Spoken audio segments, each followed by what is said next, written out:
अब हम module 3 start करने वाले हैं जो कि ऑब्जेक्ट ओरिएंटेड प्रोग्रामिंग है। इससे पहले जो हमारा मॉड्यूल था वो कंप्लीट हो चुका है मॉड्यूल 2 तक। मॉड्यूल 1 में हमने इंट्रोडक्शन टू पाइथन को पढ़ा और उसके बाद में सेटिंग कैसे करेंगे पाइथन की, पाइथन बेसिक के बारे में देखा, कंट्रोल स्ट्रक्चर के बारे में हमने पढ़ा, फंक्शन एंड मॉड्यूल के बारे में हमने पढ़ा। और मॉड्यूल 2 में हमने उसके बाद में हमने मॉड्यूल 2 में देखा कि किस तरह से हम डेटा स्ट्रक्चर को यूज करेंगे। लिस्ट हो गई, टपल्स, डिक्शनरीज एंड सेट्स और लिस्ट कॉम्प्रिहेंशन को हमने पढ़ा। अब हम देखने वाले हैं मॉड्यूल 3 जो कि हमारा है ऑब्जेक्ट ओरिएंटेड प्रोग्रामिंग, यानी जिसको हम शॉर्ट में ऊप कहते हैं। तो हम वो शुरुआत करेंगे, लेकिन उससे पहले एक दो कॉन्सेप्ट है जो मैं क्लियर करना चाहता हूं।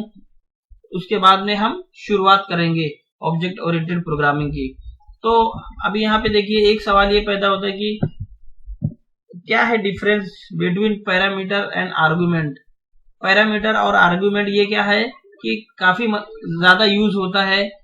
तो जब भी हम फंक्शन बनाते हैं तो कभी कभी कंफ्यूज हो जाते हैं हम कि हम क्या बोलेंगे, उसको पैरामीटर बोलेंगे कि आर्गुमेंट बोलेंगे, क्या बोलेंगे हम उसको।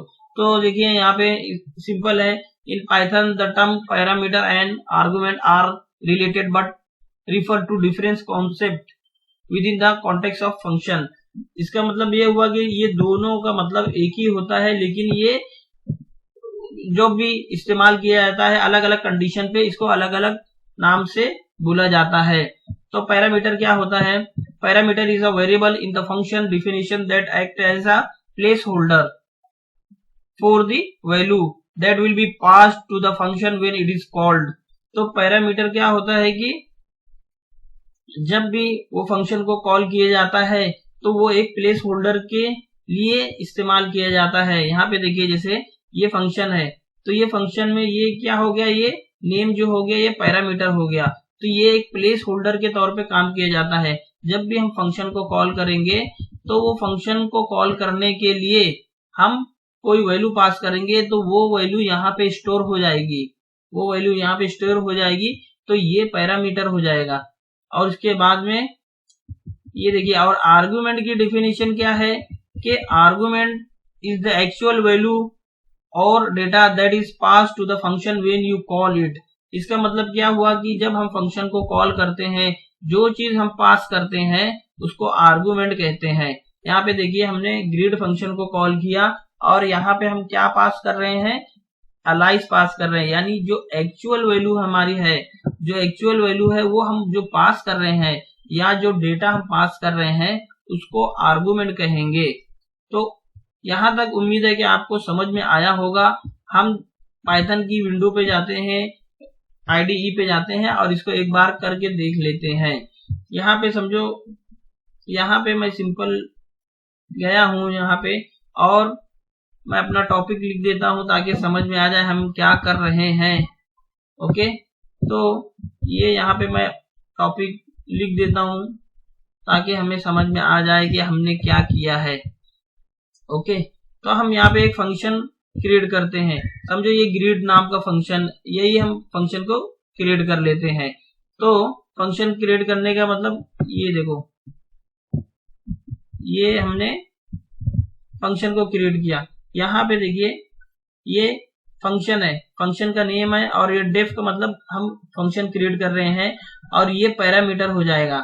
जब हम इसको कॉल करेंगे, अगर मैं इसको कॉल करता हूं, यहाँ पे देखिए जैसे नीचे आर्गुमेंट क्या हो जाएगा कि जब भी मैं इसको कॉल करता हूं, यहाँ पे देखिए ग्रीट अलाइस, अगर मैं इसके नेम से इसको कॉल करूंगा, ये नेम लेता हूं और यहाँ पे जाता हूं और उसके बाद में इसको कॉल करता हूं, ये नेम की जगह में अभी ये क्या है, अभी ये है पैरामीटर। और जब मैं इसको कॉल करूंगा, जैसे यहाँ पे मैं इसको कॉल करता हूं तो ये क्या बन जाएगा, आर्गुमेंट बन जाएगा। यानी यहाँ से अगर मैं इसको ऐसे पास करता हूं तो यहाँ से ये क्या बन जाएगा, आर्गुमेंट बन जाएगा। लेकिन अभी देखेंगे आप तो ये क्या करेगा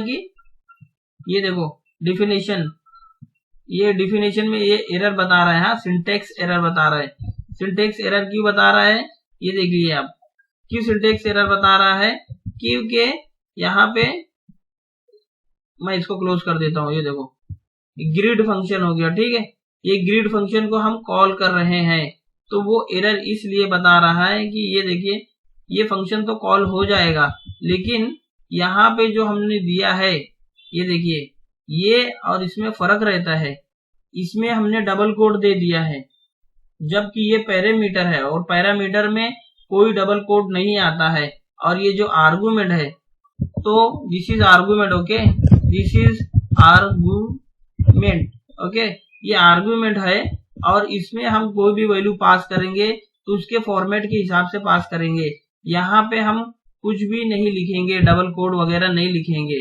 अभी देखिए, अभी मैं इसको रन करता हूं तो ये रन हो जाएगा, ये देखो हेलो मेहताब करके आ रहा है, ठीक है। तो उम्मीद है कि यहाँ तक आपको समझ में आ गया होगा कि ये जो पैरामीटर रहता है, पैरामीटर में हम जो वेरिएबल पास करेंगे, जो वेरिएबल देंगे, वो वेरिएबल को हम जो फंक्शन डिफिनीशन रहेगी उसके अंदर जो वैल्यू हम पास करेंगे, जो वैल्यू देंगे उसका नाम पैरामीटर रहेगा, और जो एक्चुअल वैल्यू या डेटा हम जो पास करेंगे फंक्शन के लिए जब कॉल करेंगे उसको आर्गुमेंट बोलते हैं, और आर्गुमेंट जब हम पास करेंगे तो वो फॉर्मेट के हिसाब से पास करेंगे, और जब भी हम यहाँ पे जो पैरामीटर है उसमें कोई भी फॉर्मेट की जरूरत नहीं है, वो सिर्फ एक वेरिएबल है, प्लेस होल्डर है, जो कि उसको प्रिंट कर देगा। तो आई होप यहाँ तक आपको समझ में आया होगा। Thank you.